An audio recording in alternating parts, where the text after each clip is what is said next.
Hoxe vamos a facer unhas preguntas a unha veciña de Touro para o 8M. Como te chamas? Rosa María Salgueiro, Cantos anos tes? 75.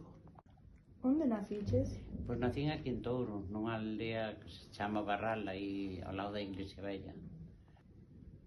E actualmente en onde vives? Vivo aquí en Fonte Díaz, aquí onde a farmacia esta de Ángel. A que oficio te dedicaches na túa vida?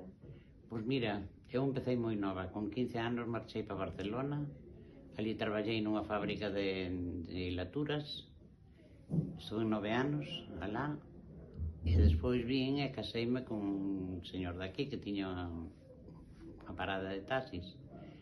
E resulta que me dediquei con el ao taxi. Saquei o carné no 1973, o carné de primeira, fai falta para o taxi, e hasta que me jubilei. Como foi a túa infancia e a túa adolescencia? A infancia non era nada parecida á vosa. Todo era ir ao colegio e chegar a casa e traballar cas vacas. Pero bueno, ben, feliz. E a miña adolescencia, xa vos digo, marchei con 15 anos, aos 16 entrei na fábrica a traballar tamén. 12 horas metidas naquela fábrica. Sentiste algunha vez unha discriminación por ser muller? Pois sí, cando saquei o carné de primeira co camión, vía que era eu sola, porque naqueles tempos só había 3 taxistas aquí en Galicia, unha melliza, unha arzúa e eu. E cando saquei o carné, os homes, que eran todos homes que se mainaban, sí que me intimidaron bastante. Naqueles tempos, sí. Non era moi ben visto que unha muller traballara de taxista daquela. Como foi que decidiches empezar a traballar como taxista? Porque o meu marido era taxista tamén. Entonces, traballábamos os dous.